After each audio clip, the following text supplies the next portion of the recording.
This is Vincentt Craft Sutton interviewing DeWayne Wickham for the HBCU Radio Preservation Project. It is 3:05 p.m. on December 3rd, 2025. This interview is being recorded at WEAA in Baltimore, Maryland. How are you, Mr. Wickham? I'm well, Vincent. Good to be with you. Good. Can you please state your full name and what your relationship is to WEAA? DeWayne Trevelyan Wickham. Trevelyan is a family name. A lot of story there.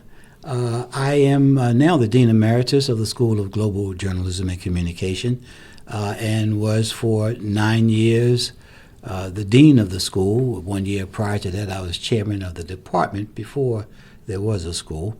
So about a decade of relationship in a leadership role with WEAA. Okay. Thank you. So can you tell me when and where you were born?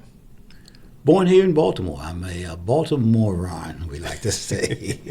I was born in Baltimore in the Sandtown Winchester community, which is known nationally as the place that blew up when Freddie Gray was died in police custody. Born in Providence Hospital. In fact, Providence Hospital, the only black hospital in Baltimore at the time. It was the go-to place for black mothers who were pregnant. That's where we were born, just off of Pennsylvania Avenue. Pennsylvania Avenue was the social hub of not only black Baltimore, but of the East Coast. People came from as far away as Philly and far south as Richmond to spend time in Pennsylvania Avenue. It stretches for probably 25 blocks, and at one point it looked to me at least like 42nd Street. You could see marquees, movie marquees, clubs, restaurants as far as the eyes could see.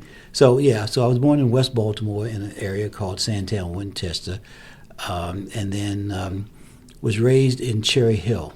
And Cherry Hill is in the south of Baltimore on the southern edge of the city. It was created as a community for blacks who came from the South to work in the war industry during the 1940s.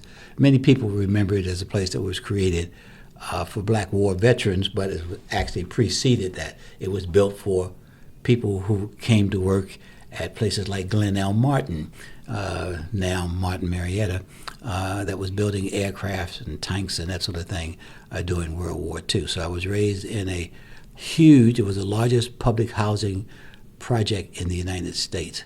And it was so far on the southern edge of the city, we thought we lived in the country. So you mentioned the street being similar to 42nd Street. I assume you mean like 42nd Street in New York. Pennsylvania Avenue was very much, to my eyes, like 42nd Street. When I first encountered 42nd Street, I said, boy, that's like Pennsylvania Avenue. I was kind of reversing it. But yeah, it was an amazing place. The Royal Theater was there on Pennsylvania Avenue. The Royal Theater was a part of what they called the Chitlin Circuit. Mm-hmm. Clubs, as you know, in Richmond and in Chicago and Philadelphia and Washington, D.C., and Pennsylvania Avenue was the stop in Baltimore. But there were all kinds of places up and down the street. There were movie theaters. I remember the Lincoln, the Carver, the New Albert, the Regent. At the top of Pennsylvania Avenue was the Met Theater. There were clubs like Ike Dixon's Comedy Club and the Bamboo Lounge and the Sphinx Lounge, Sphinx Club. So there was a lot. There were a lot of things going on Pennsylvania Avenue. It was really a flutter with activity throughout the year. Okay, you're describing this very lively space on Pennsylvania Avenue. So I'm assuming as a kid you weren't frequenting any of these establishments. No. But as you got older, were you able to get into any of these spaces and kind of enjoy? You mentioned the Chitlin Circuit. Yeah. Were you able to enjoy some of the shows that were coming through? I did actually get as a teenager prior to going into the service. up to the Royal more than a few times. I went there to see the Motown Review when the headliner was Little Stevie Wonder, and Fingertips was one of his part 1 and 2, one of his top songs. I saw the review come through at one time when the Supremes was an opening act. The Supremes were an opening act. So it was a interesting time, and radio was vibrant in Baltimore in those days. It was AM, yeah. but it was radio. We had one of the top disc jockeys in the nation, a guy called Fat Daddy, Paul Fat Daddy Johnson. I remember, I think it was Time Magazine, talked about the top disc jockeys, and he was one of these. I'm Fat Daddy, I'm Santa Claus. You know, he had his own Christmas song that he would sing, Paul Fat Daddy Johnson. But there were a lot, radio was full of personalities then. WSID, James Brown had a radio station in Baltimore. I've heard. WEBB. If anyone's ever seen Do the Right Thing, and you saw the radio station in the window on the street of Brownstones, James Brown's radio station was like that. And in the sense that it had a window that kind of jutted out toward the sidewalk on North Avenue in Baltimore. It was a sunrise to sunset station, unlike the other radio stations that were targeted on the black community, WSID. Let's see what the other ones were. I'm trying to think now. But the James Brown station was sunrise to sunset, but it was a favorite, in part because James would come on from time to time and you could hear his voice. Yeah. So with the, what's the influence of radio for your youth? What's the, what are the songs? What are the sounds that permeate into, your household growing up? And, what is it that, provided the soundtrack for your So childhood? I don't know that we called it this, but in retrospect, it was the Memphis sound. It was Bobby Blue Bland kind of stuff. It was the Philadelphia sound with Teddy Pendergrass. It certainly was the Motown sound, and so it was a little bit of all of that. And I lived in Cherry Hill, as I said, as a youth growing up. I spent most of my youth years there. And we had it was the Lowe's of its time. It was a little corner hardware store in the little shopping center we had in Cherry Hill. And you could go in there and you could buy a linoleum rug for your floor. You could buy tubes for your TV set because they had vacuum tubes that would go out and you replace the tubes. And you could buy 45s. And if you purchased a 45, this guy was a great marketer. We didn't understand it at the time. If you purchased a 45, he'd put the 45 on a turntable, drop the needle on it, and the speaker outside would blast the song into the shopping center. And so he was selling it at the same time he was promoting it.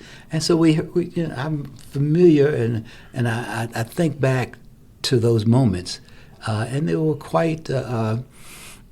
They're quite memorable, and it was a great sense of community then, because people would stop and you'd see people kind of shake a little leg, and because while they're out shopping, because the music of our times was the music that we heard as we traveled through the little shopping area.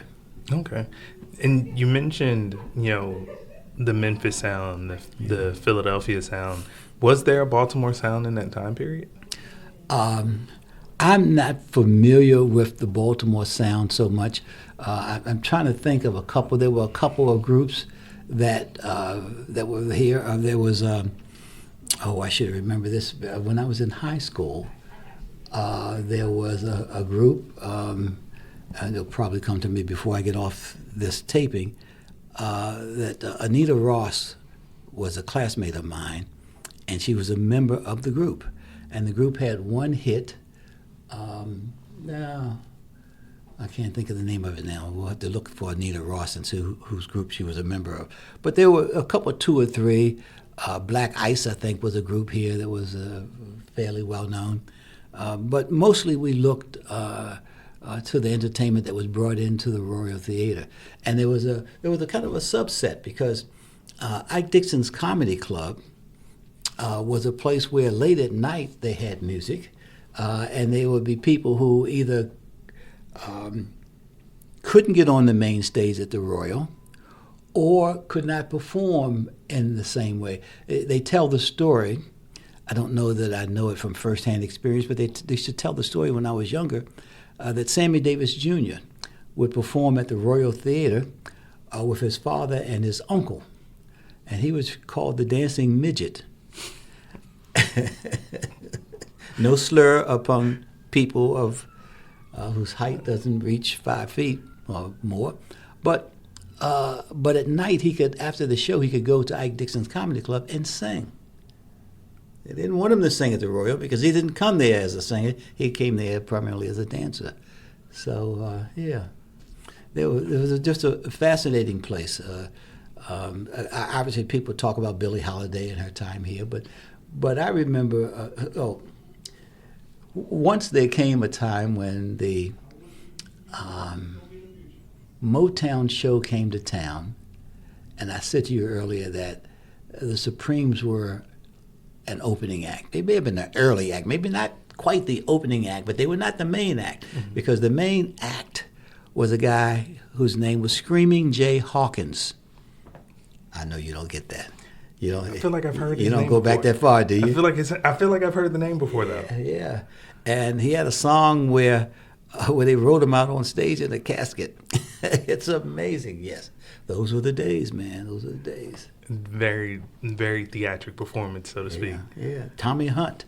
Tommy Hunt was another performer who his big hit was Human. Oh, Lord, why do they make me human? And that was his song, and he would sing this song. Didn't have a great stage presence. He'd pretty much just stand there and at some point spin around and fall to his knees and throw the mic up and catch it. And at that point, women would throw panties at him on the stage. It was quite theatrical from both the stage and the audience. Very.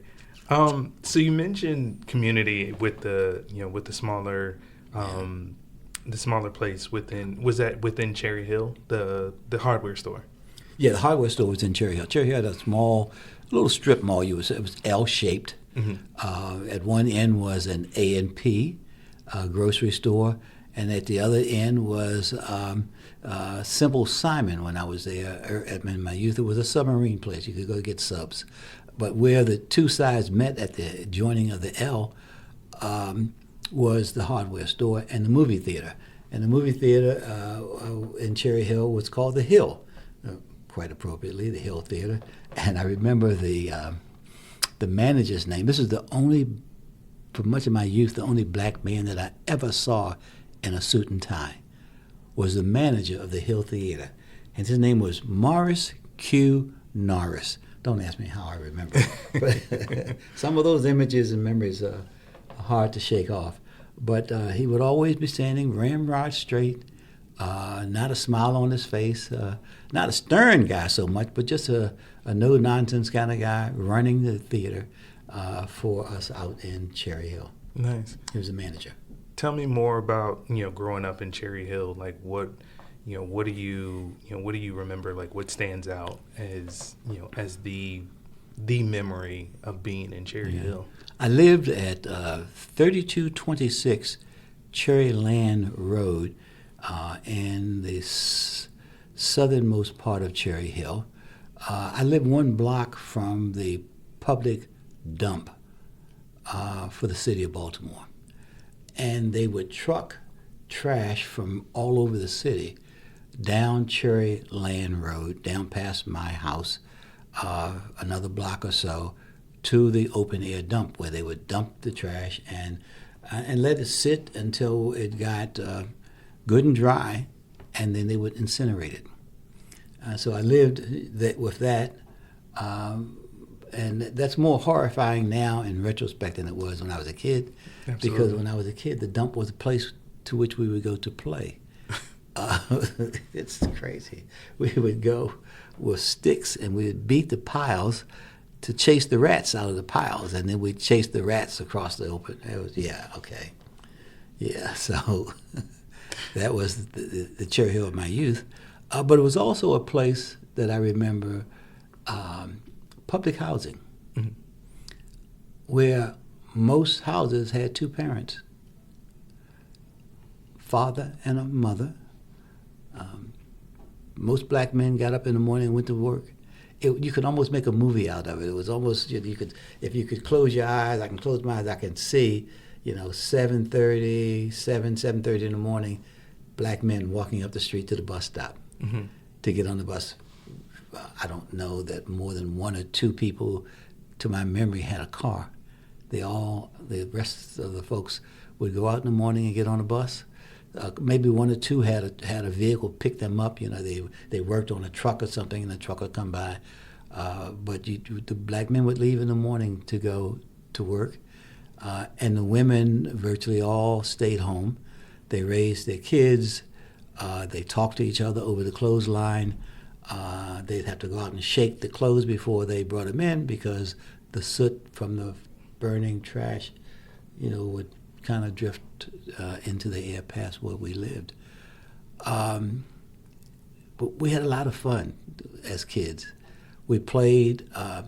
We did not know, I think, fear the way we learn about fear today. I'm not sure that, which is not to say maybe it wasn't as much crime. Or maybe there was, I don't know, but certainly there wasn't as much television to tell us about crime. That makes sense. So they didn't scare us. Yeah. And so we played together. It was, if you were 7 to 8 years old, it was not unheard of for your parent to send you to the store to buy something, and you'd get a couple of your friends to walk with you because it was going to take you 30, 35 minutes to walk up the hill to the shopping center and another 35 or 40 minutes to walk back.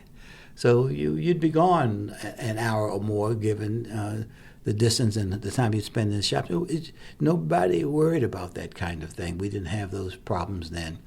So it was a different kind of place, a different kind of resistance. We were all poor, but we were so similarly situated that we didn't realize how poor we were. A lot of families were on welfare. My aunt, I was raised by my aunt. My aunt, who grew up in Calvert County in southern Maryland, with a farm family, she was too proud to be on welfare, but not too proud to send me to knock on the door of one of our neighbors who was getting the big bag of welfare flour to ask for a cup of flour. So it was that kind of community. Okay, so very, very close-knit. Yeah. So what is it, with you said you were raised by your aunt, from there, what was school like? Yeah. So we had, when I first got to Cherry Hill, there were 2 elementary schools.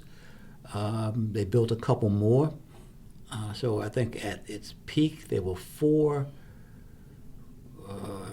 1, 2, 3. There were 4 elementary schools, 1 junior high, no high school. But even with the elementary schools growing,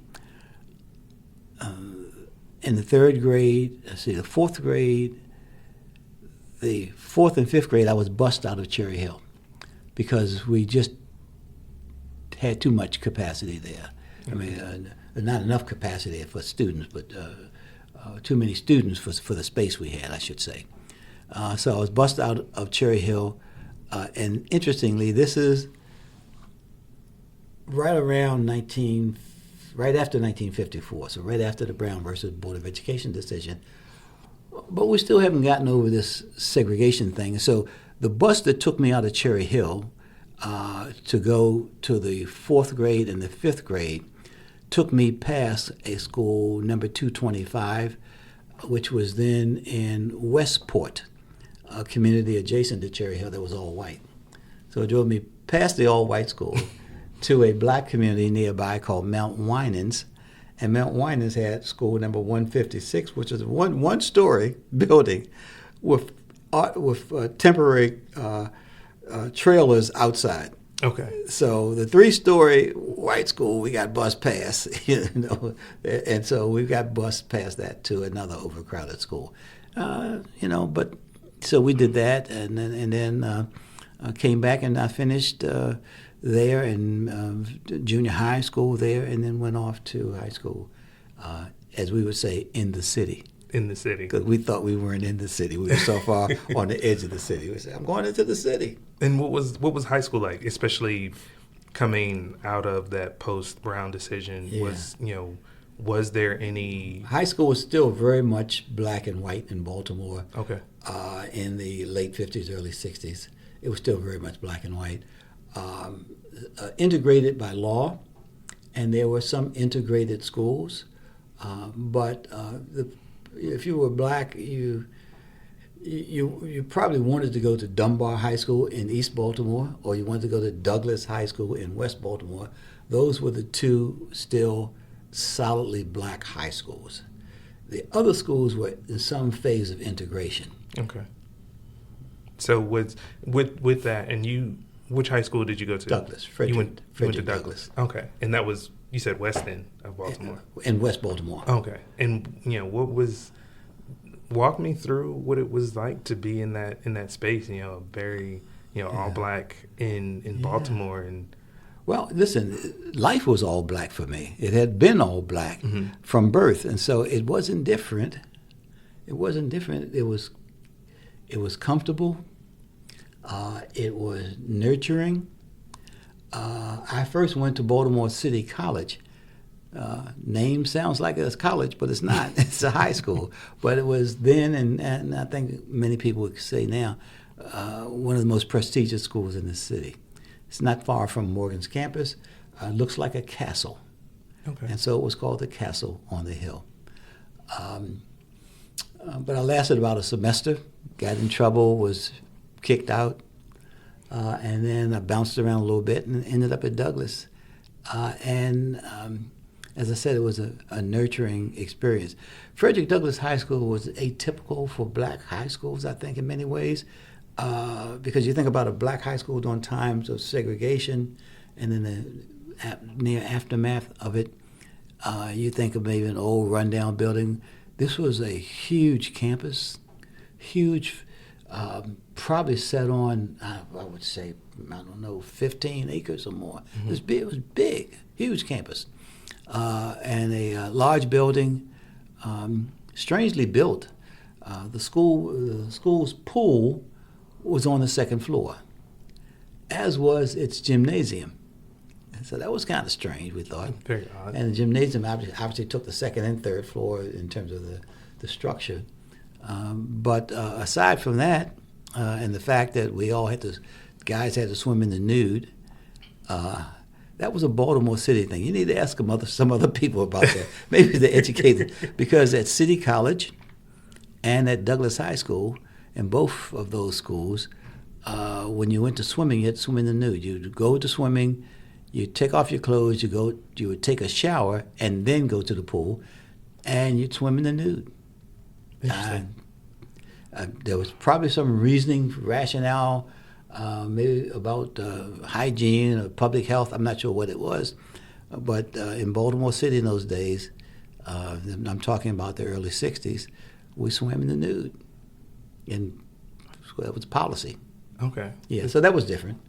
But the life on the campus, the school sat directly across the street from Mondawmin. Mondawmin was I think I'm correct in saying, the first urban shopping center in America, built directly across the street from Frederick Douglass High School.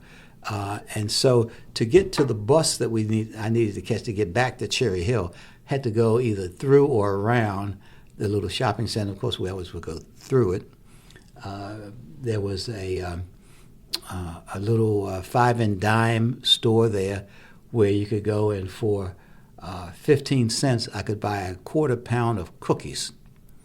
And so, yeah, I was a kid now, relatively speaking. So I'd get a quarter pound of these sandwich cookies, one side white, the other side black, and a little cream in between. Loved them. So I'd get a quarter pound of those cookies. Or, much to my detriment, and my wife now will not allow me to have this, I'd buy a quarter pound for 15 cents of candy corn. I love candy corn. It's nothing but sugar. But absolutely. Yeah. So those kinds of things. As a kid,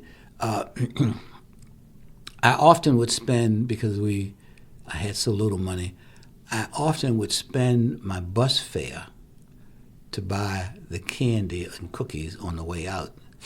And then I'd go up to the bus stop and I'd ask one of my young female classmates who maybe liked me, I thought, to ask for a transfer when she got on the bus.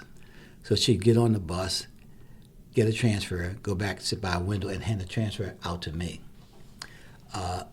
And I could take the transfer and walk about 3 blocks to another stop where I could use the transfer to get on a bus that would take me home.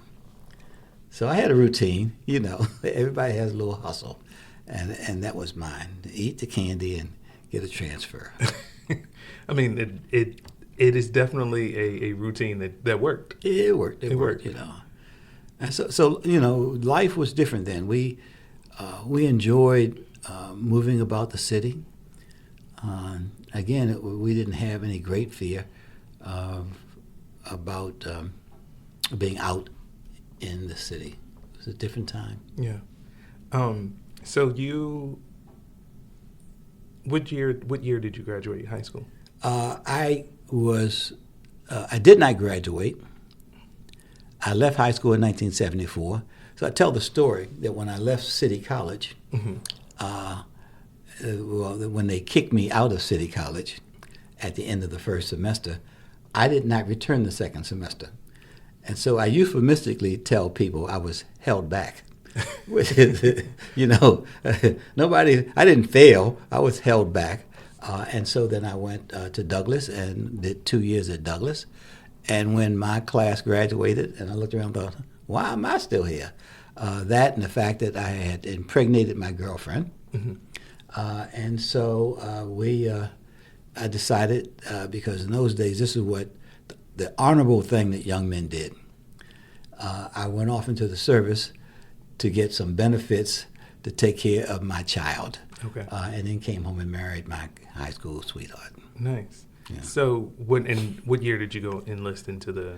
1964. Okay. What branch? Air Force. Thank you for your service. Thank you. Thank you. So you went Air Force for very personal reasons. Yeah.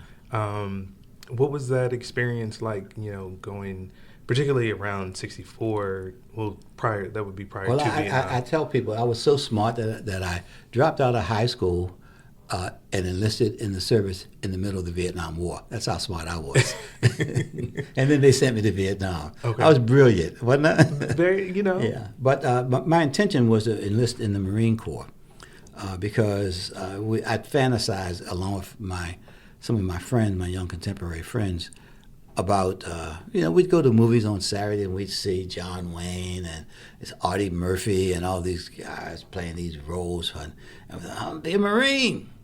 And so it came to pass that I was in New York City at Times Square, where there is a recruitment stand now. It was there then. And right next to where you can buy the tickets now, Broadway tickets. And I walked in, and with every intention of enlisting in the Marines, but the Marine recruiter was at lunch.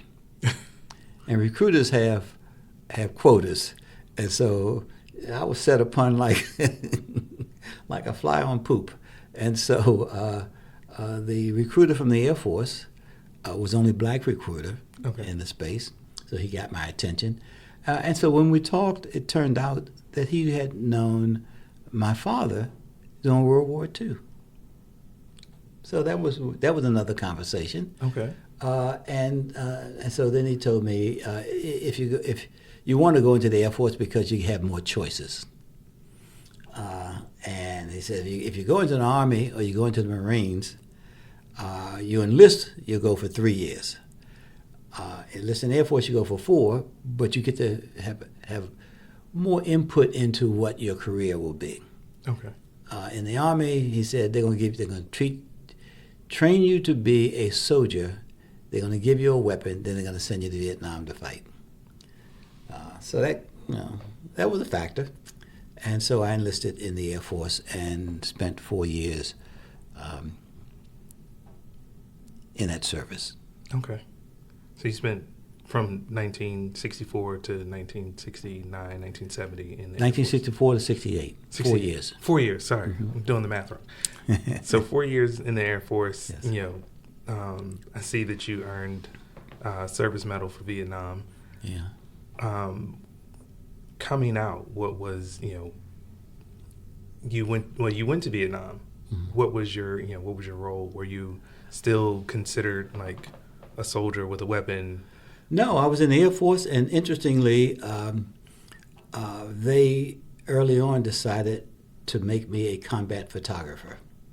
And so I spent much of my career in the Air Force either being stationed at a base, actually just one base. I was stationed at a base in Maine, a B-52 base, as a combat photographer, and my duties related to recording the activities of the B-52 pilots and their planes and all the life around that. But beyond that, I spent a lot of time in school. They sent me to a combat photography school in Denver, Colorado, at a base there, Lowry Air Force Base. They sent me to the New York Institute of Photography, which was a private photographic school, but they sent some military people there, and I went there as well. And then they sent me for some training down in Orlando at a base which is now a very she kind of neighborhood, but it was then it was a military base. And so with all of that training, they eventually sent me to Vietnam to be a combat photographer. Okay. So would you consider that your foray, kind of getting your feet wet into the field of media? Yeah, I think so. I did go back and do some research once and looked at some of my high school records, and one of my counselors said that I told her I wanted to be a journalist. I don't remember that, but I'll take her at her word. What I do remember is that when I got into the service, the training as a photojournalist was, I think, the thing that kind of opened my eyes to the craft. And then to get into Vietnam, and I spent time in Vietnam and in Thailand and places we weren't supposed to be, where we told people we weren't, in Southeast Asia during that hostility, documenting the war effort in all of its manifestations. So, it was a case that I often found myself near journalists. I mean, civilian journalists, working journalists. There were some military journalists, not so many, but the civilian journalists, you'd see them, and you sometimes be shoulder to shoulder with them. So I got a kind of a taste for that, and became very interested in storytelling. And one of the things that I benefited from at the New York Institute of Photography was an understanding of the difference between what one guy, instructor, described as picture taking and storytelling. And storytelling was the first cousin to journalism, to someone with a pen and a notepad. And so the storyteller who had a camera was first cousin to the storyteller with a notepad and a pen. And eventually there was an overlapping, and then I came out on the other side. Nice. So did you ever do any, with you working as a photojournalist for the military, did you ever do any more traditional journalism while you were enlisted? Oh, you always had to do that. Okay. So that if you were in the field, away from the base camp, you were covering whatever was happening. Okay. The life of the soldier, the life of the artilleryman, the life of the PT boat operator. You were there with them, just documenting all of that. But when you were there, and you had a weapon, but your weapon of choice was your camera. When you got back to the base, you shared all of that, and you were just a photographer. The colonel you come back from 2 weeks in the field, underwear that you've been wearing for 2 weeks, socks that were rotting on your feet from being exposed to hot and then dry and swamp and then, you know, all that kind of stuff. And as soon as you got out of that and changed your clothes and went back to your base duty station, the colonel would call and he's giving an award and he wants somebody to come down and take a picture, and you had to do it. Yeah, so it was a strange kind of Dr. Jekyll, Mr. Hyde kind of existence. Okay. So you so you get out of the military. Yeah. 68. Yes. What's next? So I remember saying, if only I could make $100 a week. God, I would be in heaven. Because when I came back from Vietnam, I was there as a sergeant, and my base pay was $366 a month before taxes, and before they took $40 a month out to add to what they gave for family support to my wife. So I said, if I could just make $100 a week, man, okay. And I ended up getting a job at Johns Hopkins Hospital in their medical photography unit for $76 a week. Almost there. Well, I was pretty crestfallen, actually. I thought I was worth a lot more than that. So I ended up working a part-time job as well at a place called EJ Corvettes. Now, some old-timers, especially from around New York, they'll know what I'm talking about. EJ Corvettes for a time, was a major competitor to Macy's. And they had a big department store a block or two or three away from Macy's. So, but at the time, I worked in their photography department, you know. So I did that for a while, but then ultimately decided to take advantage of my GI benefits, go to college, get that check. That was a different time.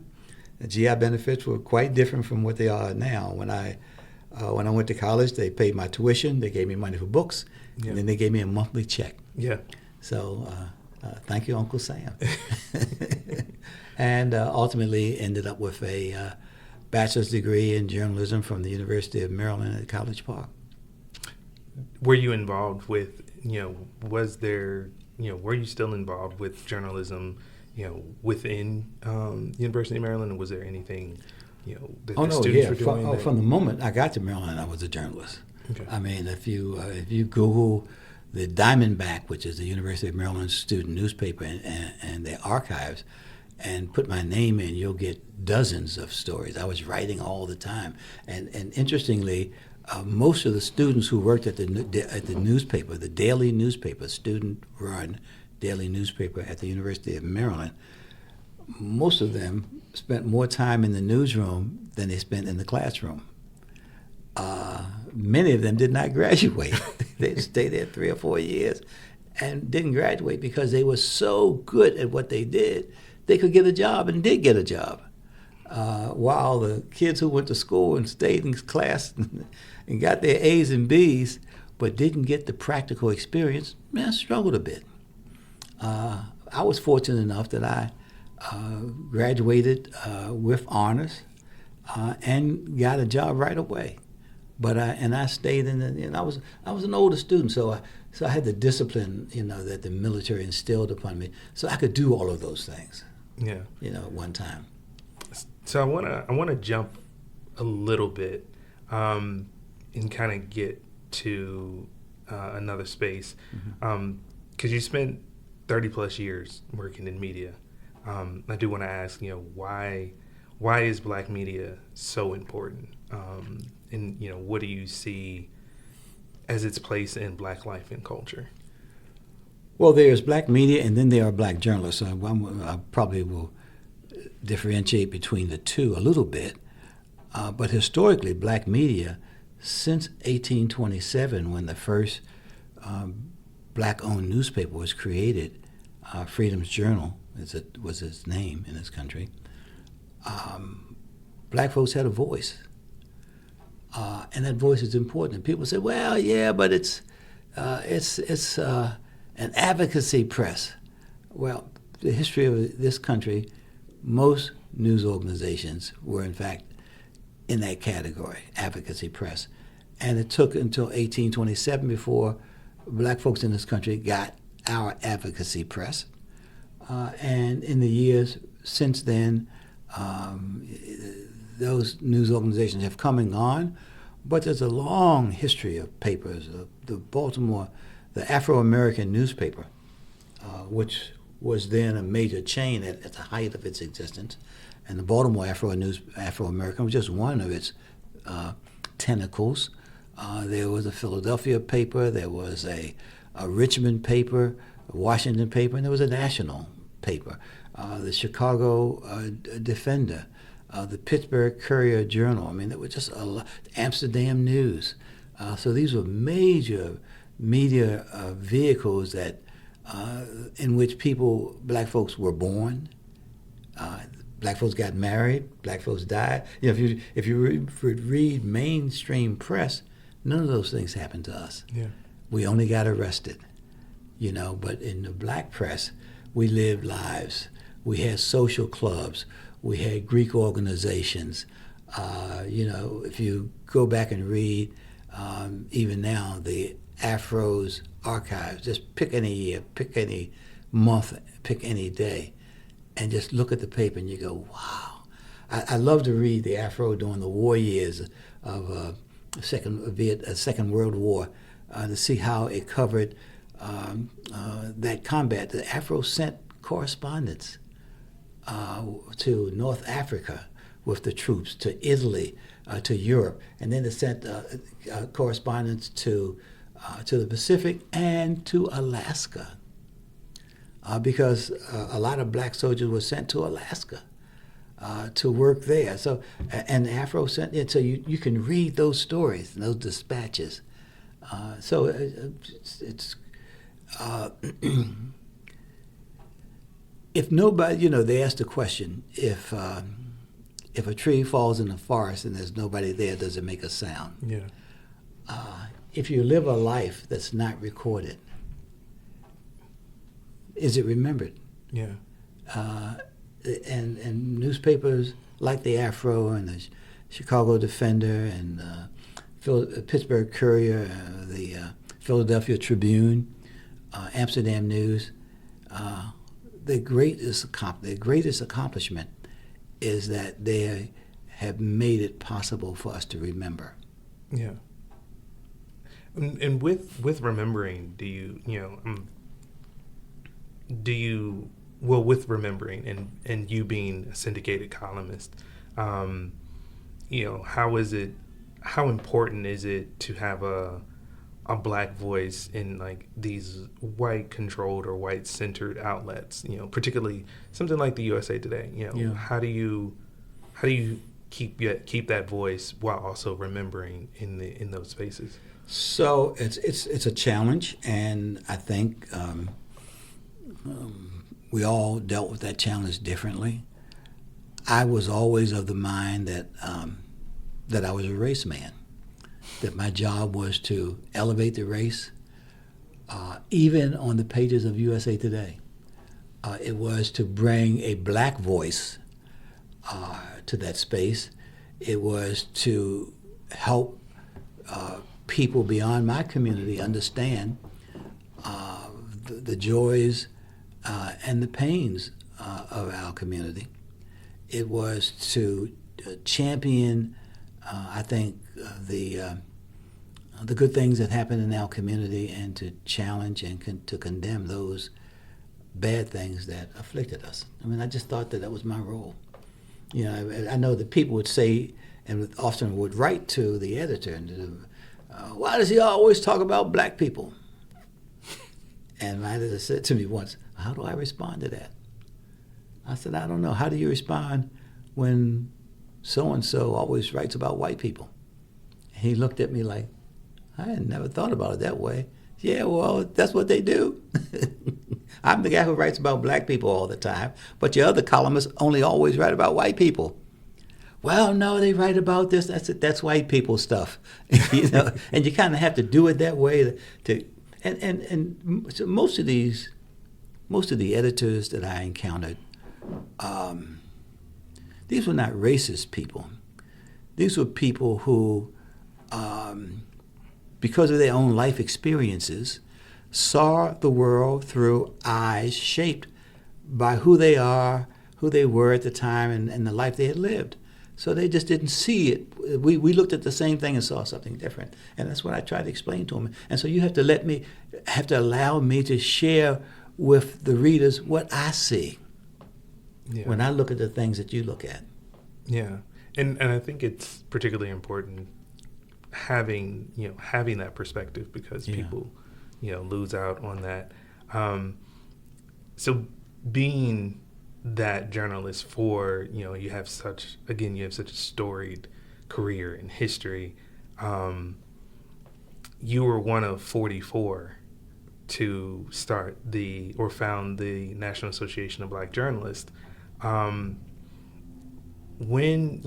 What was it, or when did the group of you see the need for that association? Yeah, so everybody remembers, I think, the Kerner Commission report that came out in 1968. Otto Kerner, the governor who was assigned by Lyndon Johnson to try to bring to this nation some understanding of the causes of the racial disturbances that had hit this nation during the 1960s. And I tell people this, there were literally hundreds of race riots in the 1960s, so-called race riots in the 1960s. And so out of that report came a chapter on the media. And when they talked about the role that the media played in bringing about these disturbances, and challenged the media to do a better job in terms of telling the stories of the hopes and desires and pains and miseries of Black America, and to do that by increasing significantly its employment of Black people in the field of journalism. That opened the doors for a big push to hire us. That's in 1968, and by the time we got to 1973, when I got my first job, weekend while I was still at the University of Maryland working for the Baltimore Evening Sun, the media was still energized enough to be looking for Black journalists. So I think that was the push we got, and it opened those doors. And then we found that we were all looking around and said, yeah, but they hired somebody, but they just hired 2 here. They just hired 4 there. Some papers may have had very few, 5 or 6, but most had 1 or 2. Mm-hmm. And so we would find ourselves similarly situated when we go out on assignments. We'd be there together, and we start talking about our issues, and we thought, maybe we can find some solutions to these problems by coming together as an organization. That was the spark, and then Chuck Stone, who was as some would say, the first among equals, columnist with the Philadelphia Daily News.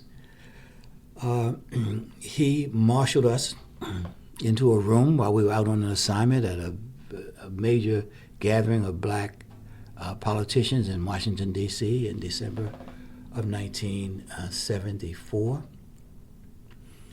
And it was from that meeting that we, put our names on that piece of paper. There's a sign-in sheet. The sign-in sheet is still around. We publish it on the website of the National Association of Black Journalists. So I like to tell people I'm number 5. I'm not 44. I'm number 5. I'm the 5th name on that sheet. To make sure we put respect on the name. Absolutely. It's like painting. You make a painting and then you make so many prints. And the lower the number on the print, the more it is worth. Yeah, so I'm number 5, not number 44. Got it. So I get in trouble with my peers about that one now. But it is worth it. It is worth saying I'm number 5. So I tell them, it's like my John Hancock. I didn't wait to sign. I rushed to sign. Yeah, got it.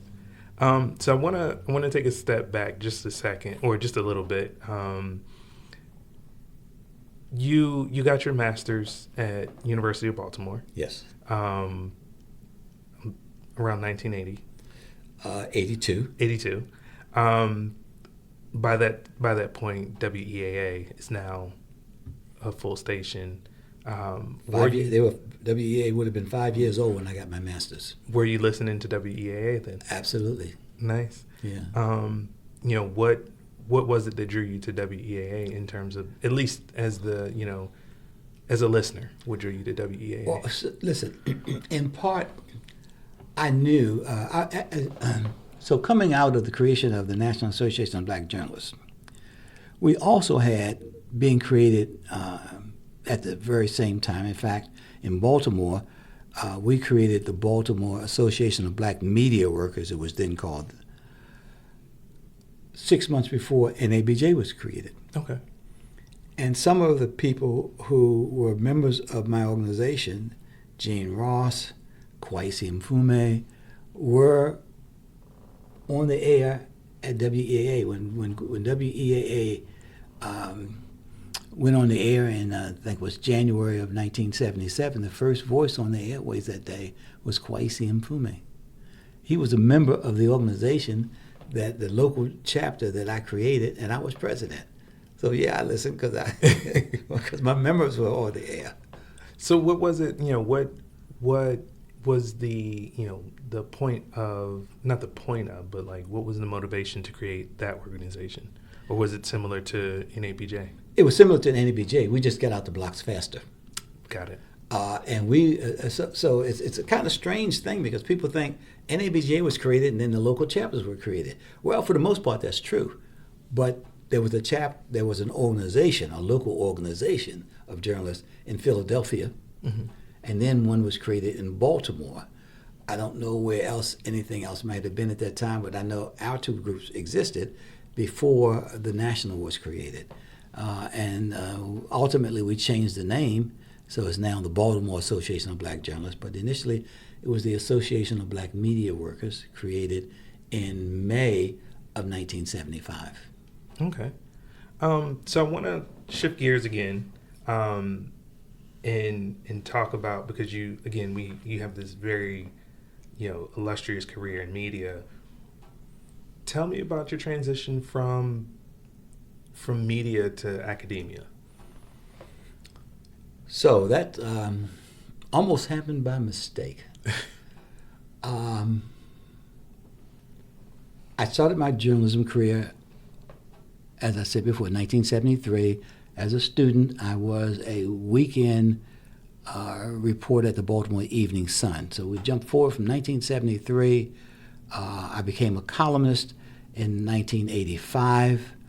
But I also did a lot of other things.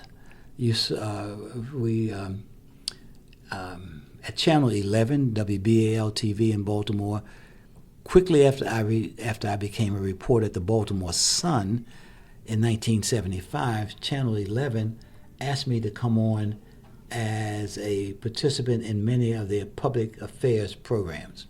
Everybody had one or two, to talk about local news issues.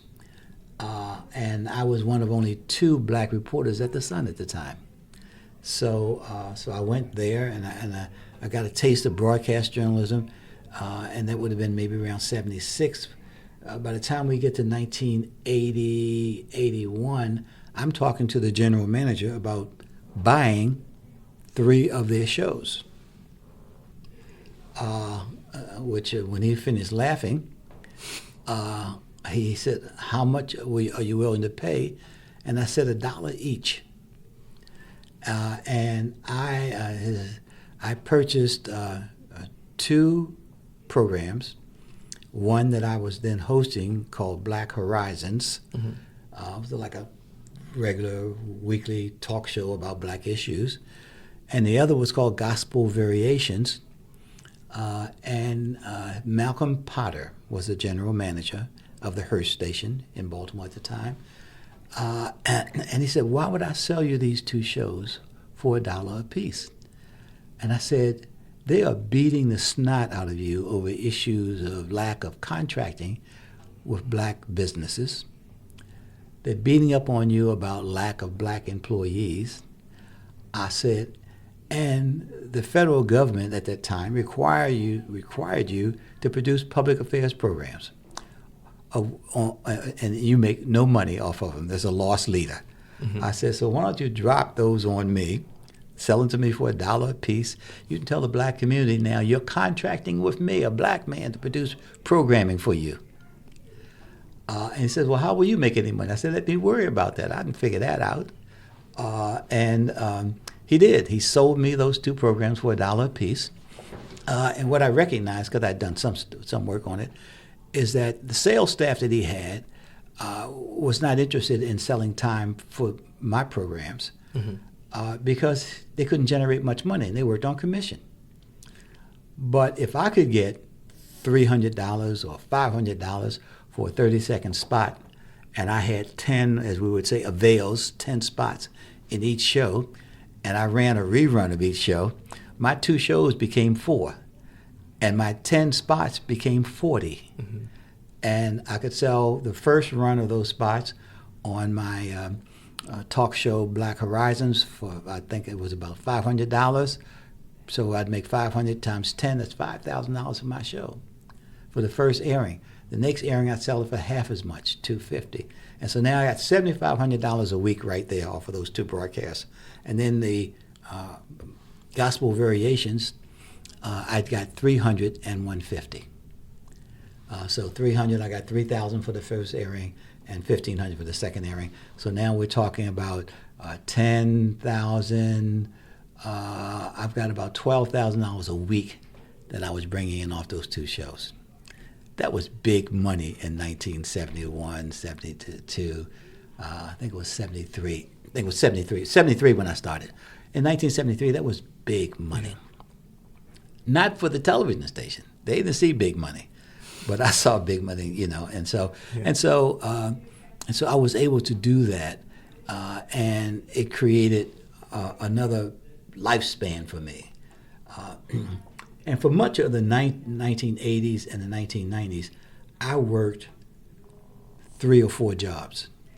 So I had my USA Today column. Yeah. I had my television production company. Early on, BET purchased my programs because they didn't have enough programming. My gospel show was on BET before Bobby Jones had a gospel show on BET. Okay. And what year was that? It would have been 83, 84, somewhere around 84, 85, somewhere in the early years of BET's existence. So we were able to do a lot of things there. But then I very quickly was signed by CBS to do some commentary for CBS. And I'm getting to the education piece. I know you wanted to get there. No, you're good. So I'm piling all this stuff on. I'm working for Tom Joyner. Tom Joyner had BlackAmericaWeb.com. He was paying me a lot of money. Trust me, he was paying me a lot of money to produce the news portion of BlackAmericaWeb.com.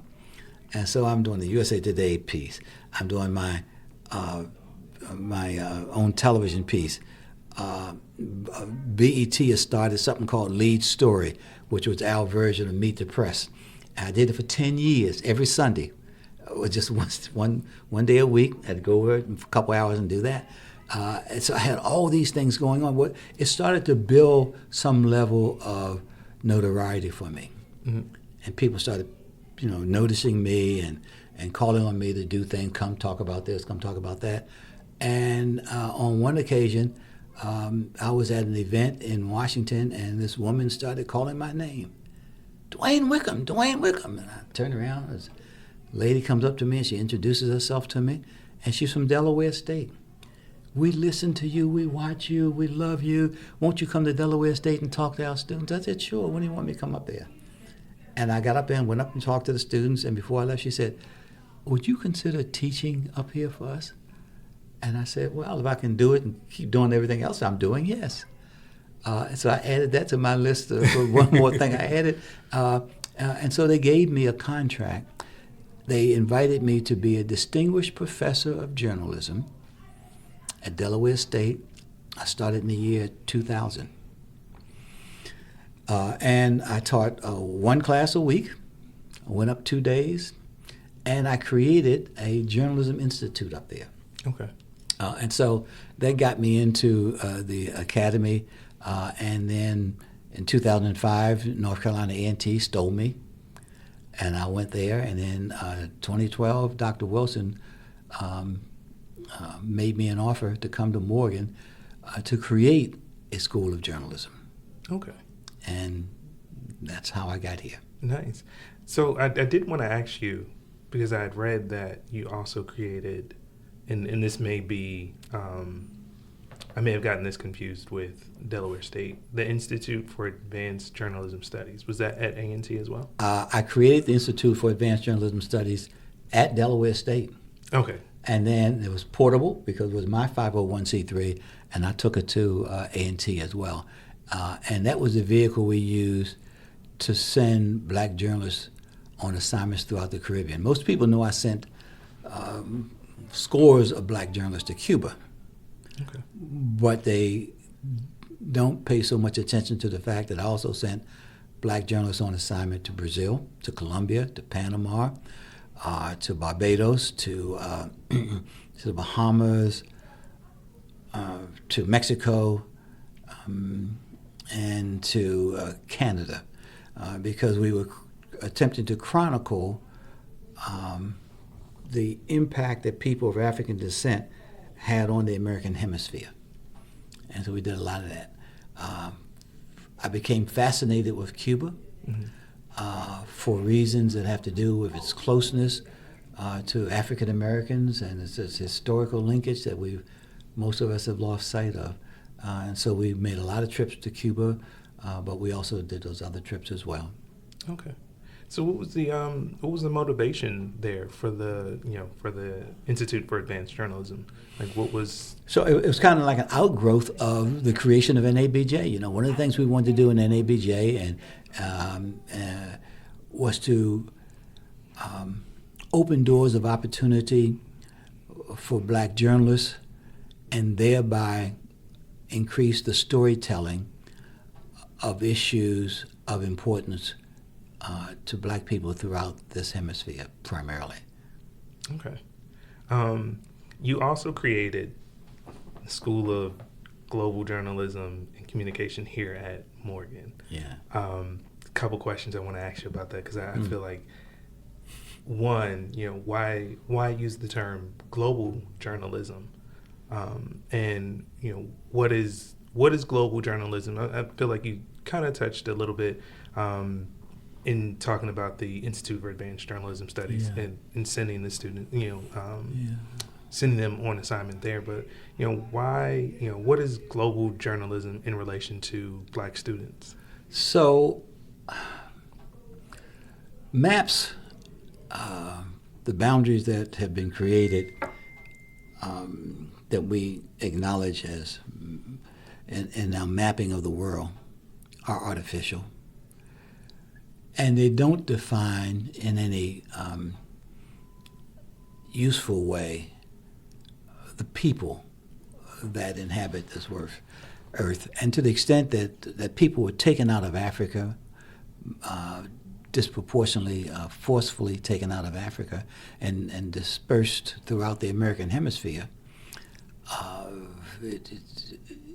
the global piece applies. We live in a global village. We talk about this all the time. And transportation and technology have served to shrink the world in which we live to the extent that it would be very wasteful to talk about a journalism program that does not envision itself as one that looks around the horizon and over the horizon, around the globe, to tell stories, because everything that happens literally there impacts things that happen here, wherever that there is. So I wanted to do that, and I think it was also important that the school be forward-looking. So if I were to design, if I had been charged to design a school in 2012 that looked at where we were then, it might have been different. Yeah. But if I was I contemplated, and Dr. Wilson, Dr. David Wilson, our president here at Morgan, saw and agreed with my vision that I wanted to see a school built here that would be relevant 50 years from now. And so the school had to be global. It had to understand the linkage between people here and people in other places in the world, and so we did it. And we were kind of arrogant in assuming that we could be a global school. You know, this is a great HBCU, but like many HBCUs, we were a little short on cash, but we were not short on hubris. Yeah. We thought, and I think in many ways we have been successful, that we could dare to be a school that looked around the world and saw our reflection and the need to get our students to see that. I love the sentiment of, for an HBCU, not just an HBCU, but a program to be forward thinking, particularly in the way that people perceive HBCUs to be very, insular. So kind of moving about your journey here at Morgan State, was WEAA a part of the, was it part of the School of Journalism and Communications, or was it something that you usurped once you built out the School of Global Journalism and Communication? So when I arrived here in 2012, and it was just a department, but I was given the responsibility, the charge to create a school. And by the way, the president asked me, can you do it in 1 year? It's a quick turnaround. Well, I was a journalist, and you give a journalist an assignment for a year, and we hang out for 11 months, and then we go to work. I mean, 12 months to do a story? Come on now. So I said, yes, okay, I can do it in a year. Not really truly understanding what I had to do to get it across the finish line, but I understood from my own journalistic experience that the way you get there is you study the how. Yeah. And I quickly studied the how. I understood all the hurdles that had to be scaled, and then I went about to work to do that. One of the things I recognized is that there were a lot of little pieces here, and one of the pieces was WEAA. But WEAA didn't think of itself as a piece of the then department that existed.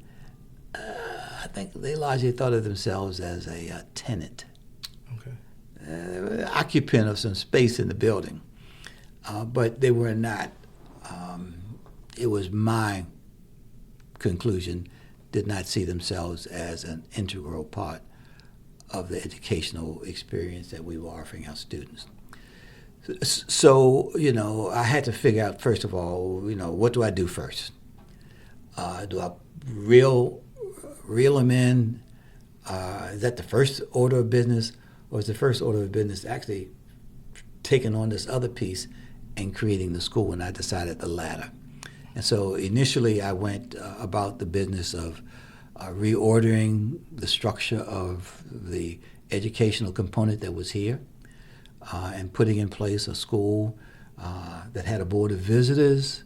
And I wanted the board of visitors to be one made up not only of friends of the school, but of end users. Mm-hmm. And so I went out to try to find people who were end users and to bring them into the mix. And that was very helpful because when I ran into some resistance from inside the university, and people saying, well, why are we doing this? And I don't want to do that. And why is he taking us there? I had the end users to say, well, if your students are looking for a job, they need to know this, and they need to have this kind of pedigree and that sort of thing. So that was very helpful.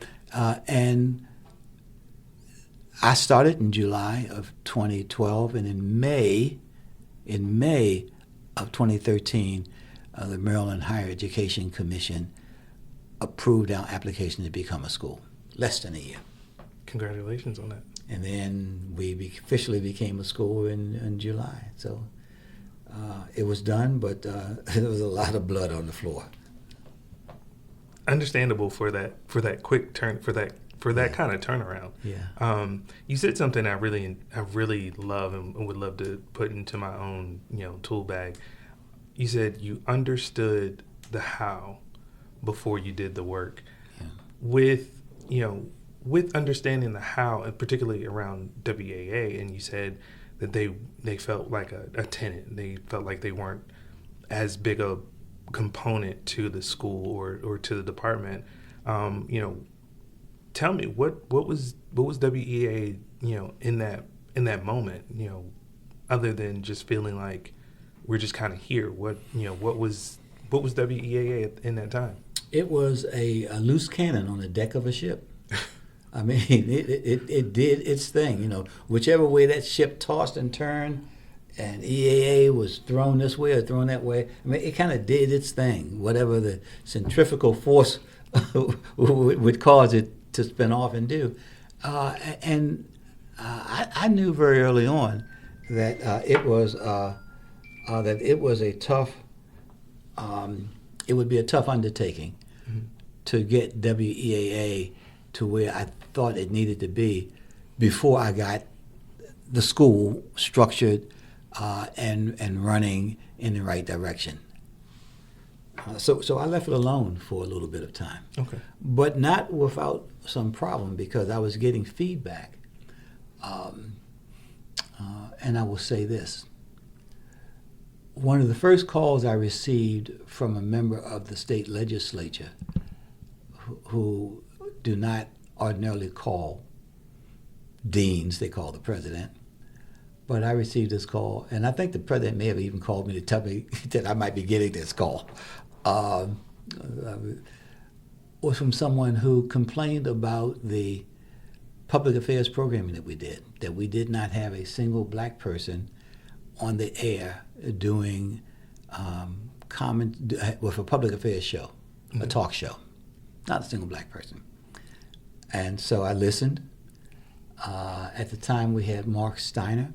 Mark Steiner is a guy who had and still has a great reputation. Mm-hmm. He had done an outstanding program at one of our competitors in town. I won't say it was a competitor, at another public radio station. And I'll tell you why later. We're not competitors. But left that station, and LaFontaine Oliver, the then general manager, brought him over here. And I think in many ways, LaFontaine thought it was a steal, because he was at that moment in some ways what Dr. K is now. Okay. In terms of the marketplace. People saw him as a big deal. And I was taking a lot of heat from people, from this legislator about that. And so I listened, and I thanked him, and I said, listen, I haven't had the chance to look at the programming, but I'll see at some point, what we can do to expand the offerings that we have in that area. And then I went back to working on the school, because that was the big deal to get done. I mean, I didn't want to piss anybody off in the legislature. Yeah. And the president didn't ask me to do anything other than to listen to this guy. And then it went away. I mean, I went back to work. I knew that we had to do something in terms of eventually to kind of figure out who we were as a station. Yeah. Because we did a lot of things, and we kind of still do a lot of things. So that's a whole nother matter. Maybe we'll get to it. So I went to work building the school. And the school, the 3 departments that we created, the idea behind creating workspaces for students, we call them learning labs.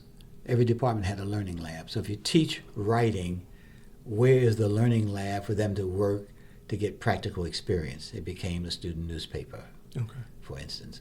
If you teach broadcast, where's the learning lab? It became our Bear TV. If you teach public relations, where is the learning lab? And we created something called the Strategy Shop. It was our own agency where students would come out of the classroom and go into the Strategy Shop and work. So I wanted them to have practical experiences here because I recognized that so many students who come to HBCUs can't go off and work internships for free. They come to school and they have 2 part-time jobs on the side, and they're carrying 18 credits. So I can't ask them to. So the best thing I could do, I thought, was to create some near-in practical experience that they could get. And in our learning labs, we brought in working professionals to be shoulder to shoulder with them. So we were building that kind of programming on the school side. And we also, the president charged us with getting our program accredited. He said, I want a world-class program, and I want it accredited. There aren't many accredited journalism programs at HBCUs. And they were only, at the time, 4 or 5 schools of journalism. Texas Southern, Howard, Hampton, Florida A&M. There were 4, and Morgan became the 5th. So there are only 5 schools of journalism at HBCUs, and only 4 of those are accredited. Texas Southern is not. Okay. I think largely by its own choice. It wanted to go in a different direction. So, and then there are maybe 10 or so accredited journalism programs in departments at HBCUs. So total, not many. Yeah. And so the challenge was to get all that done. Build a school, get it accredited, make it world class. And then somewhere along the line, 2 or 3 years into that effort, I started turning my attention to the station. Let's bring it along. Let's not get all the way there and try to pull it up. Yeah. Let's try to bring it along. And here is the piece. WEAA, when I started looking at its numbers, was losing, from a commercial analysis, more than $1 million a year, which is to say, not some people, maybe not a fair thing to say, but let me tell you what I'm saying here. When I started looking at WEAA, what I found was that the operating costs of WEAA was over $1 million more than the revenue that it generated, which means we had to make it up on the university side. And my argument, as I thought about it to myself and expressed it to Dean Jones, who was my assistant dean at the time, and Carl Hyden, who was my associate dean, that's money we could use in other places in the school. We're asking the president for more money as it is, but we won't have to ask him for much more money if we can reduce the cost of the operation to the school, the cost of the operation for WEAA. So we're thinking about all these things. And then the other piece of it came up, well, why does it cost so much, and what is the return? The budget that we submit to the state of Maryland every year that encompasses the positions, the staff positions that are state classification positions here. That budget says the WEAA is a learning lab. Back to why I say we don't have any competition among public radio stations in Maryland, not because I think we are somehow above the others, we're just different. Yeah. We are a university-based station that is purposefully, intentionally, Kwesi Mfume will tell you this, he was the pioneer for this station, a learning lab for our students.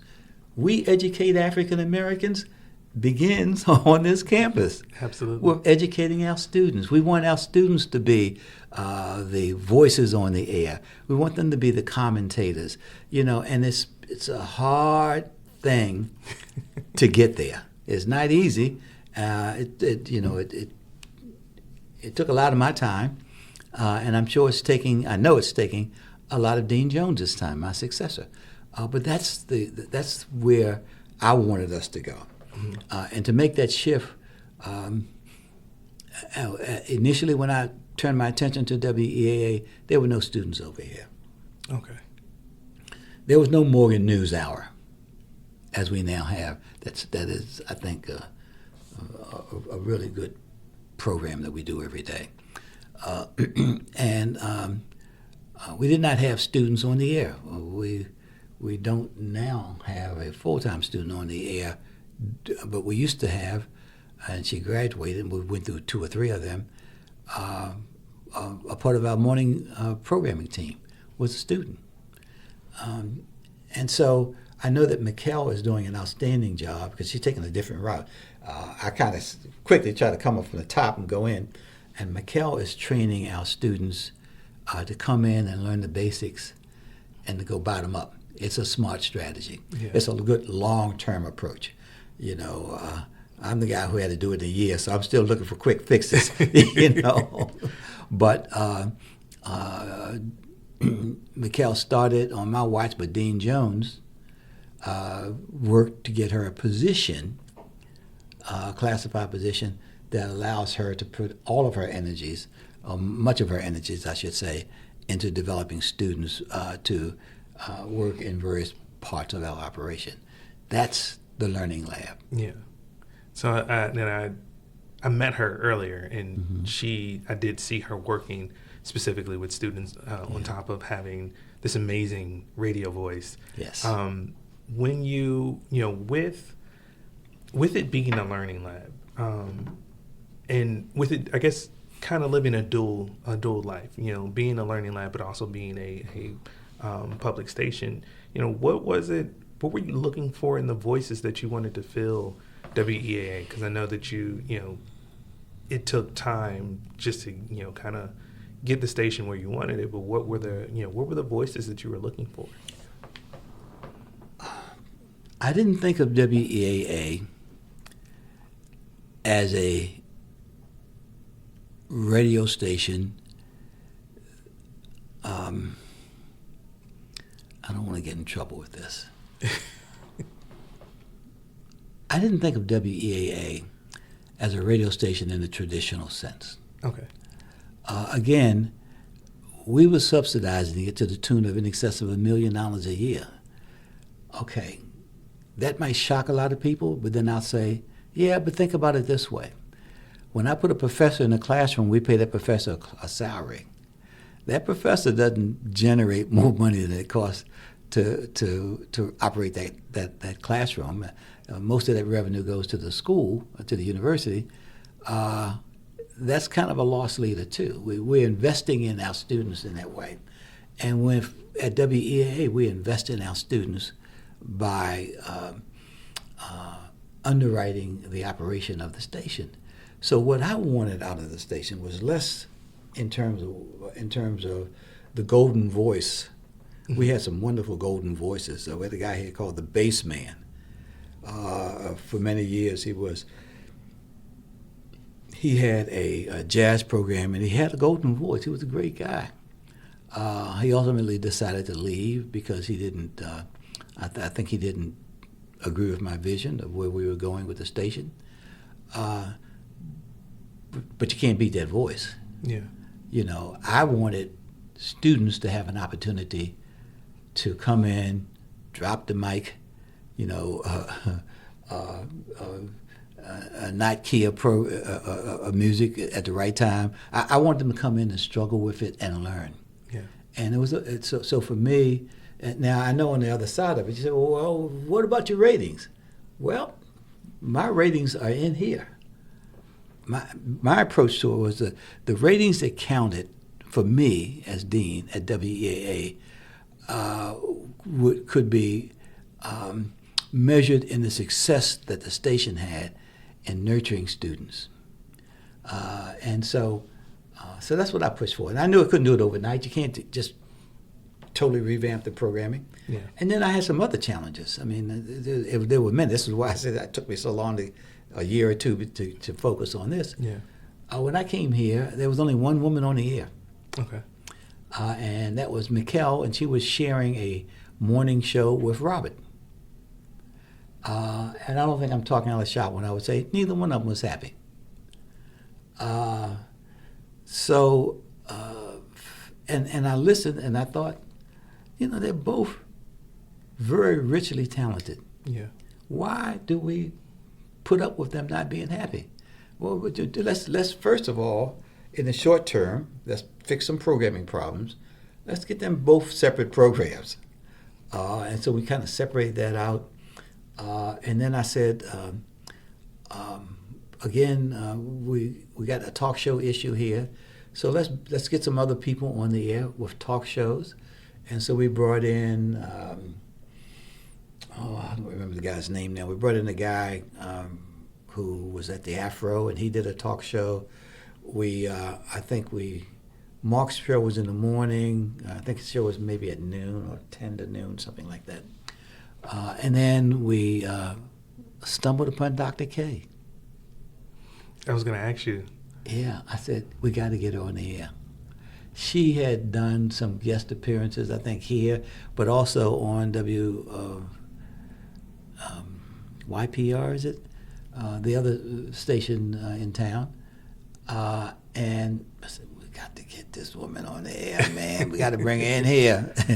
And we brought her in, and I said, we got to call it, let's make her she's the personality, let's make her a personality. She, Dr. K in the academy is what one calls a public intellectual. Yes.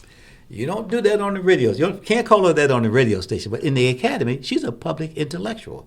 Let's put a public intellectual on the air. Mm-hmm. And so we put her on the air. And then I had to make a tough call because we're losing this money, and we have Mark Steiner, who is I would call him a New York class host. He could go to New York and be on radio there and be one of the top voices. I mean, he knows so many people.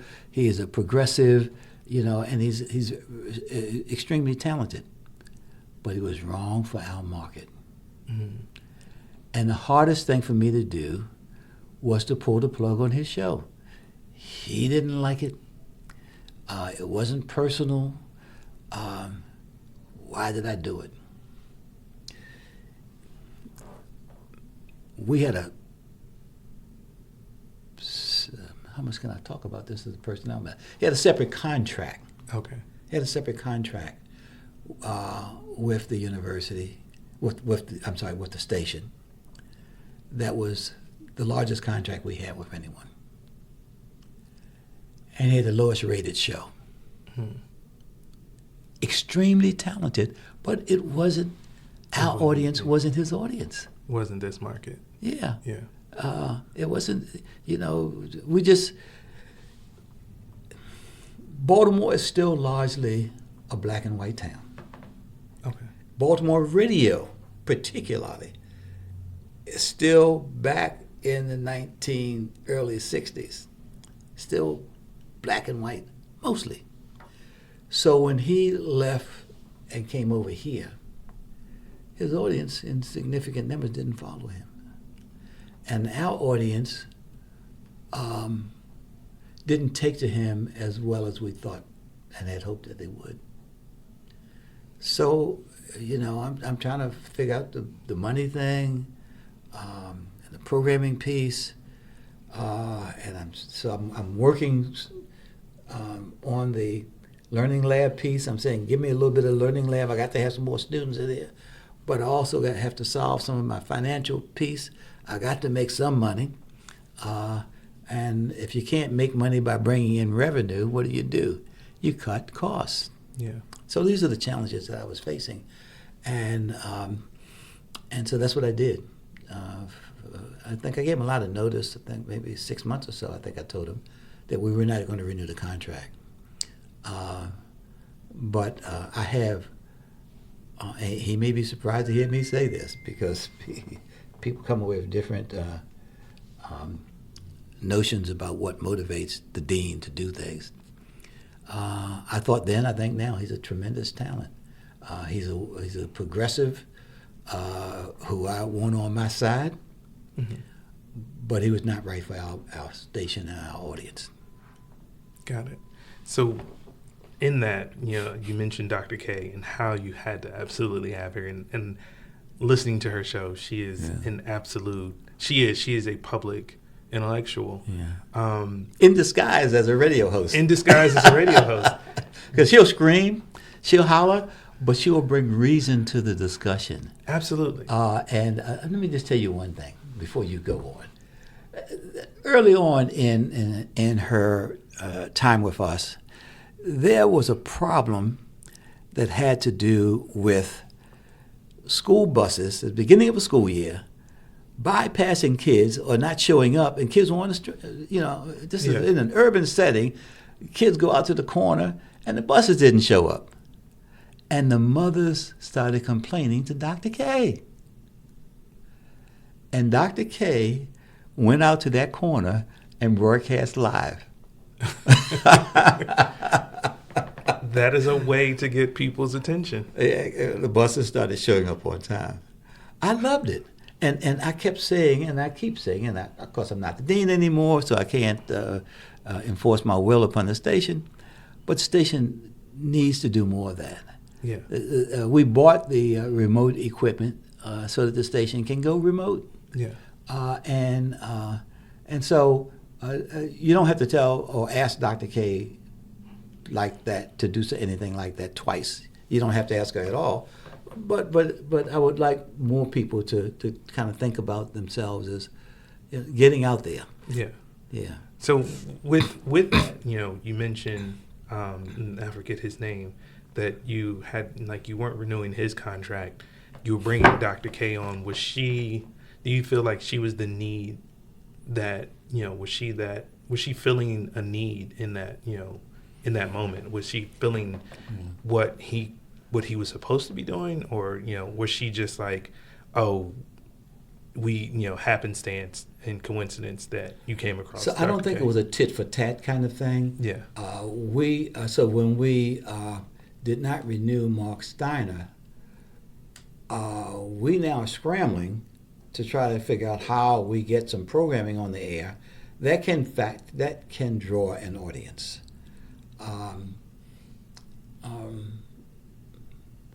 So I don't remember the chronology here, but we brought on Dr. K and one or two other people in different programming slots to do talk. And she's the one who survived, who lasted, and who thrived. Yeah. Yeah. Because I think the thing about Dr. K is that she's smart. So that when people are voicing their frustrations and they want to yell and vent, she knows how to allow them. She's a master at steam control. She allows them to vent, but not to explode. Yeah. And she helps them, once they get the venting out, to come to some reasoned analysis of the problem of the situation. And I think that's healthy, and I think that's even educational. Yeah. Yeah. As a learning lab, do you how important is it for the students to learn under a Dr. K, a Robert Shahid, a Mikkel? Wow. I wish I could figure out how to get some students to show up at 5 o'clock in the morning on Saturday with Robert Shahid. Robert Shahid is on the air from 5 a.m. to 10 a.m. every Saturday after broadcasting 5 days a week. Monday through Friday. And when I gave him the job as station manager, I told him, you need to give up the Saturday job. And he said, if I have to do that, I can't take the job. He wouldn't give it up. I said, well, can you, okay. I said, well, I want you to pre-record it. He said, no. He said, because a big part of what I do is the exchange that I have with people. There's a dance club. Mm-hmm. Isn't that? I think the dance club is like at 6 a.m. or something like that. Yeah. And the women are in their kitchen or in their bedroom and whatever, kind of dancing along to his music. Yeah. And so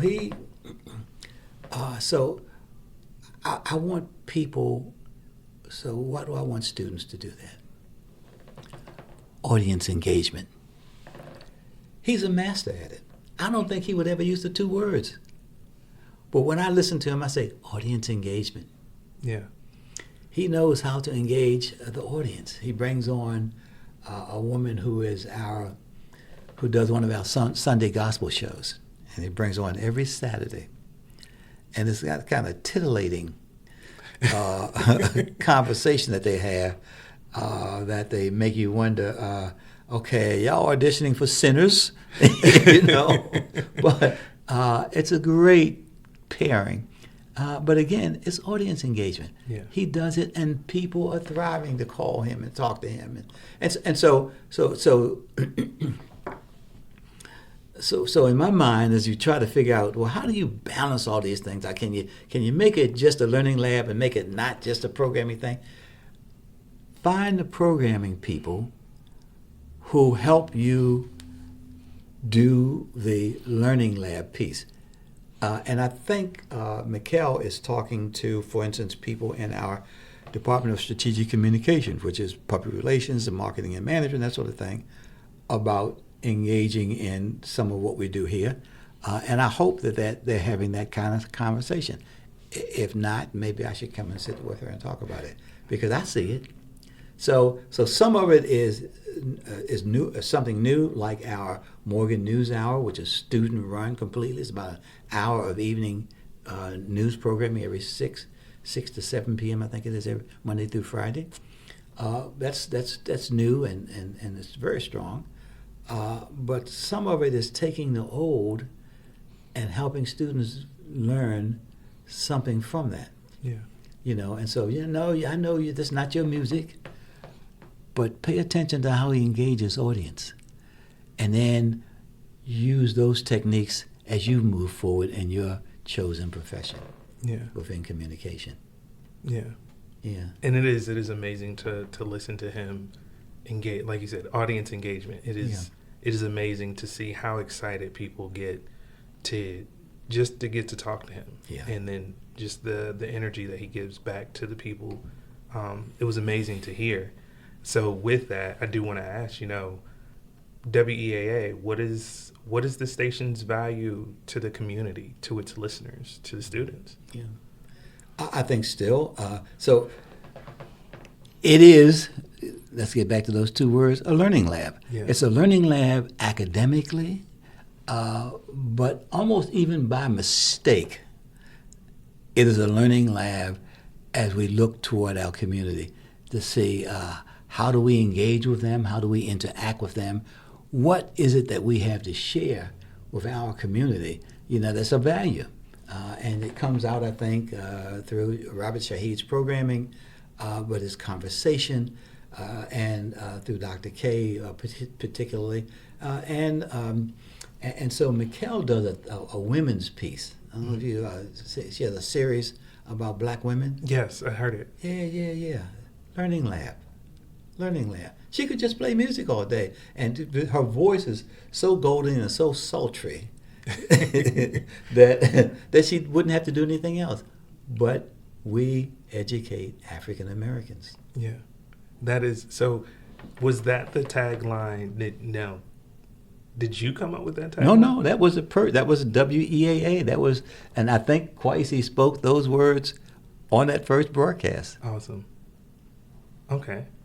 Kind of shifting, thinking about WEAA and how it is a learning lab, to not just the students, but to the community.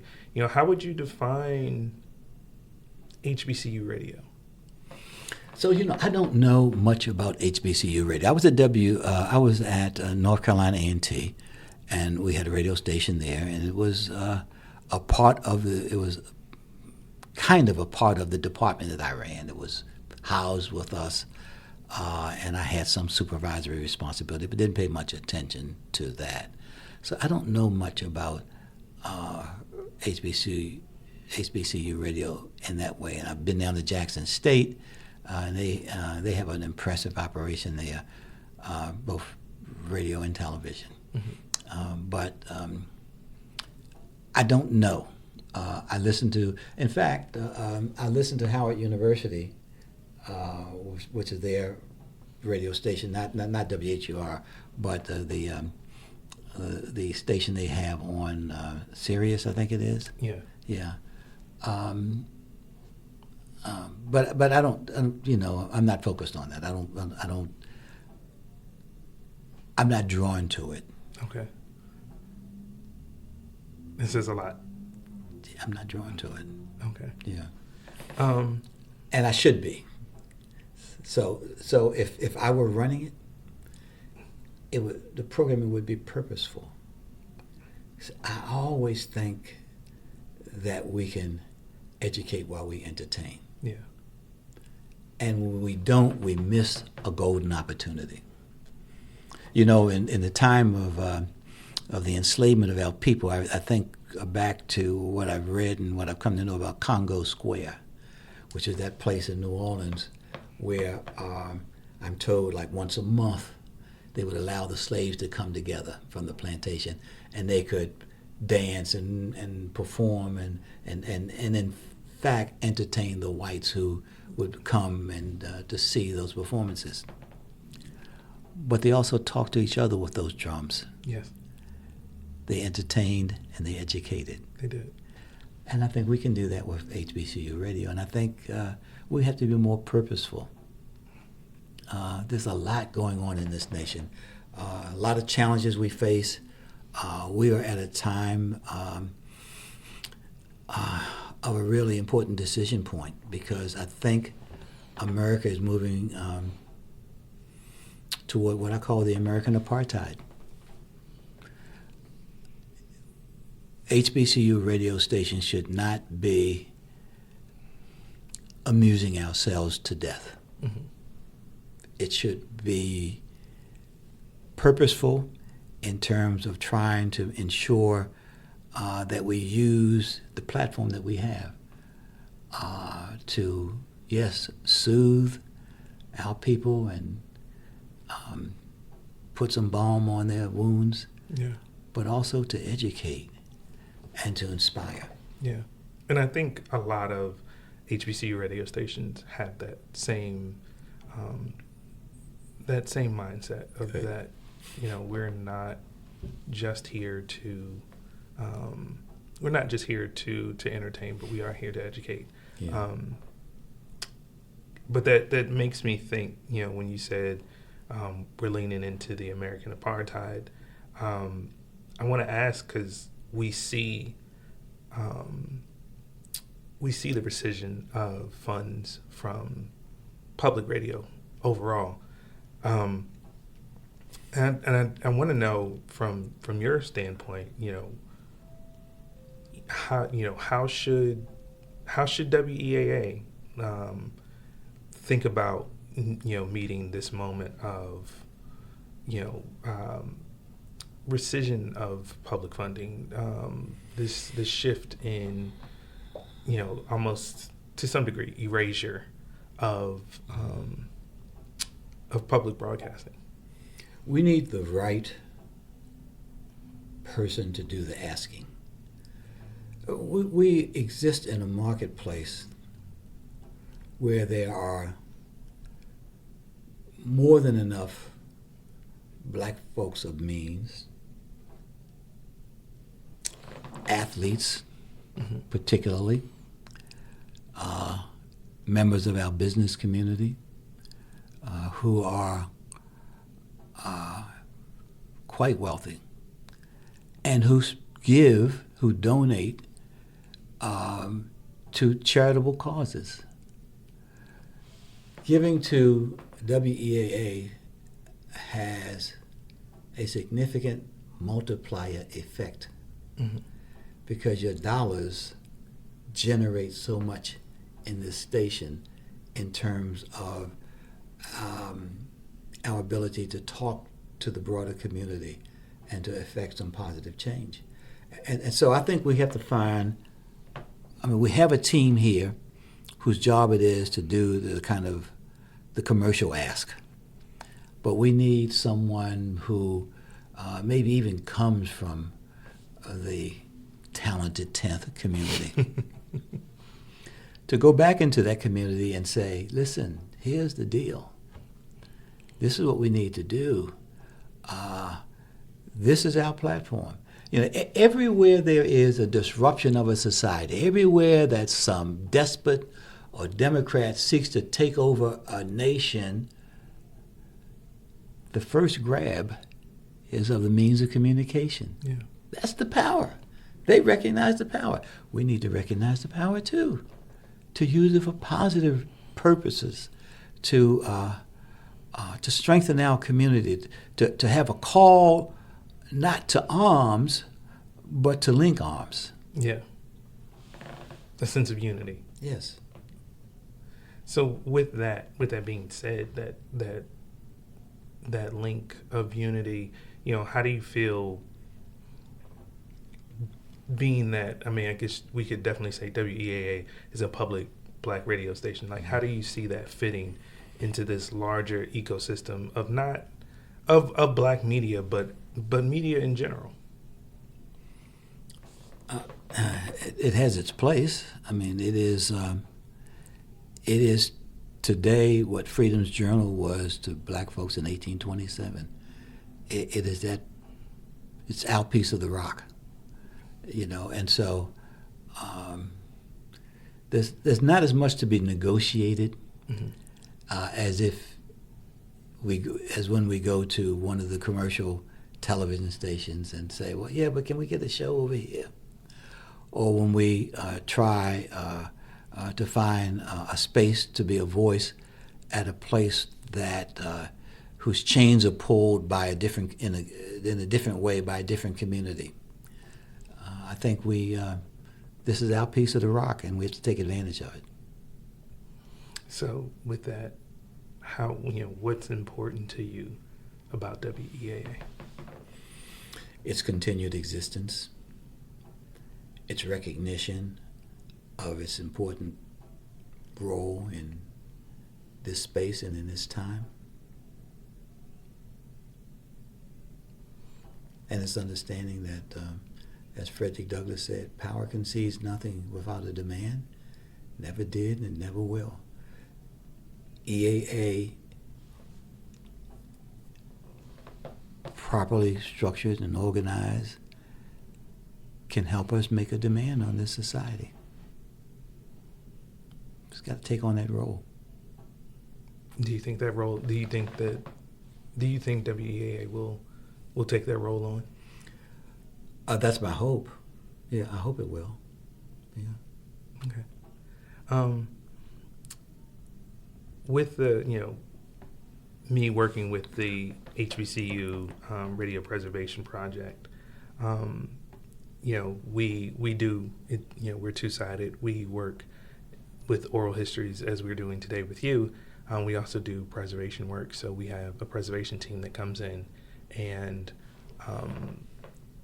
to no cost to the radio station, they do digital preservation of original programming from the station. Can you give me your thought on why that work is important, not just for WEAA, but for HBCU radio in general? I now run the Center for New Media and Strategic Initiatives, an assignment the president asked me to take on when I thought I was leaving the campus for retirement.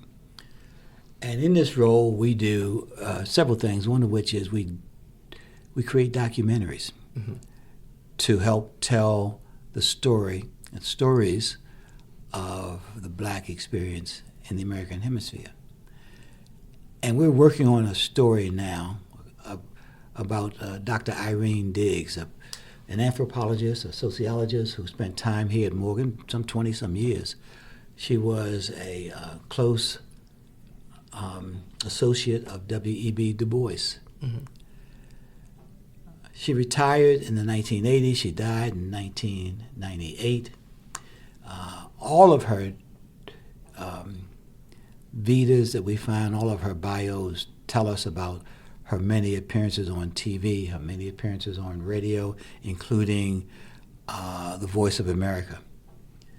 I'm stuck in terms of trying to get this documentary done because I've not been able to find a single tape of her voice, a single video of her TV performance.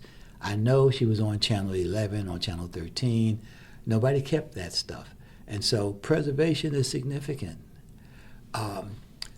My good friend Nicole Hannah-Jones said to me in Havana, Cuba, when we were there in December of 2024, that history is memory. Mm-hmm. And memory is history. And if we don't remember what we've done or what has been done, we lose our history. There's no history of us. And so EA was founded in 1977. Do we have the voice of the founder?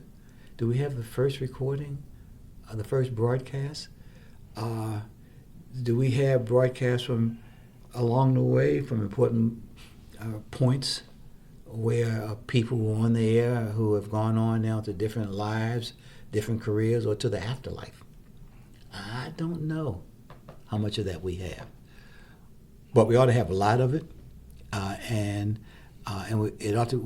ought to exist in a format that allows both the people in the station and our students and the people in our community to share in on it.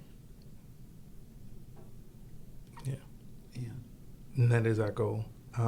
So to wrap up, my last question for you: What is your one grain of salt that you want to leave with us today? What you do and what you're doing is really very important. Thank you. It's really very important. The storytellers need chroniclers too. We need someone to chronicle the storytellers. It's going to make a difference. As I said, these are our stories, and you're recording living history. Well, thank you, Dean DeWayne Wickham. We appreciate you. Thank you so much for having me.